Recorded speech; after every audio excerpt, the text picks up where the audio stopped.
கிறிஸ்துவுக்குள் பிரியமானவர்களே, இந்த அதிகாலை வேளையில் ஆண்டவருடைய வார்த்தைகளோடு உங்களை சந்திப்பதிலே நான் பெருமகிழ்ச்சி அடைகிறேன். நீதிமொழிகளின் புஸ்தகம் 3வது அதிகாரம் 26வது வசனம். கர்த்தர் உன் நம்பிக்கையாய் இருந்து உன் கால் சிக்கிக் கொள்ளாதபடி காப்பார். சாலமன் ஞானி எழுதுகிறார், கர்த்தர் உன் நம்பிக்கையாய் இருப்பாரானால் உன் கால் சிக்கிக் கொள்ளாதபடி காப்பார்.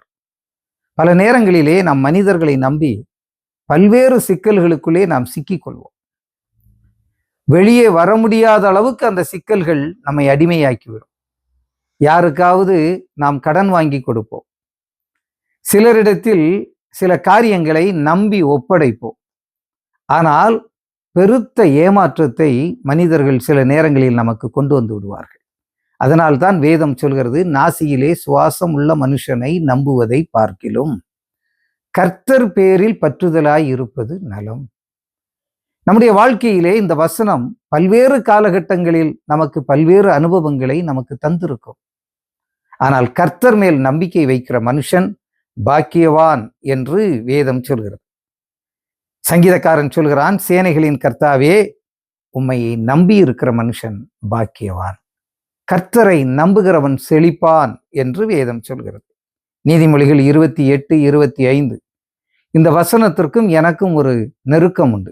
என்னவென்றால், 1982 நாங்கள் கிறிஸ்தவர்கள் ஆன புதிதில் கிறிஸ்தவம் எங்களுக்கு புதிது, வேத வசனம் எங்களுக்கு புதிது, ஆராதனை புதிது, பிரசங்கம் புதிது, வாக்குத்தத்தங்கள் புதிது என்று ஒரு புதிய அனுபவத்திற்குள் நாங்கள் பிரவேசித்த அந்த காலகட்டத்தில் கன்னியாகுமரி மாவட்டத்தில் கடமலைக்குன்று என்கிற பகுதியில் பூரண சுவிசேஷ பெந்தைகோஸ்தே சபையினுடைய பொது கன்வென்ஷன், ஜெனரல் கன்வென்ஷன் நடந்தது. அந்த கன்வென்ஷன் கூட்டத்திற்கு நானும் என்னுடைய அப்பாவும் தபலா இசைப்பதற்காக நாங்கள் போயிருந்தோம். அந்த கன்வென்ஷனை முடித்து நாங்கள் வெளியே வருகிற பொழுது அந்த பந்தலுக்கு வெளியே வசன போர்டுகள் எல்லாம் விற்று கொண்டிருந்தார்கள். பாட்டு புத்தகங்கள், வேத புத்தகங்கள், வசனங்கள் போன்றவைகள் எல்லாம் விற்று கொண்டிருந்த போது என்னுடைய தகப்பனார் அன்றைக்கு 3 வசன போர்டுகளை வாங்கினார். அதிலே ஒன்றுதான் இந்த நீதிமொழிகள் 28:25. அந்த வசனம், கர்த்தரை நம்புகிறவன் செழிப்பான். 1982 வாங்கின அந்த வசன போர்டு இன்றைக்கும் எங்களுடைய வீட்டின் சுவரில் அப்படியே இருக்கிறது.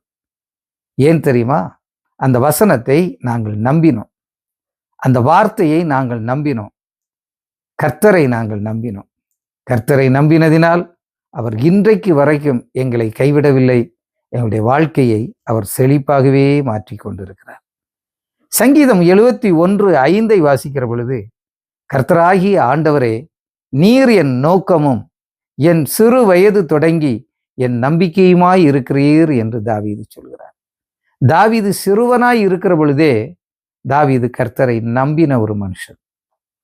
அவருடைய நோக்கம் எதுவாக இருந்தது என்றால், கர்த்தரை நம்புவதின் மேல் அவருடைய நோக்கம் அதிகமாக இருந்தது.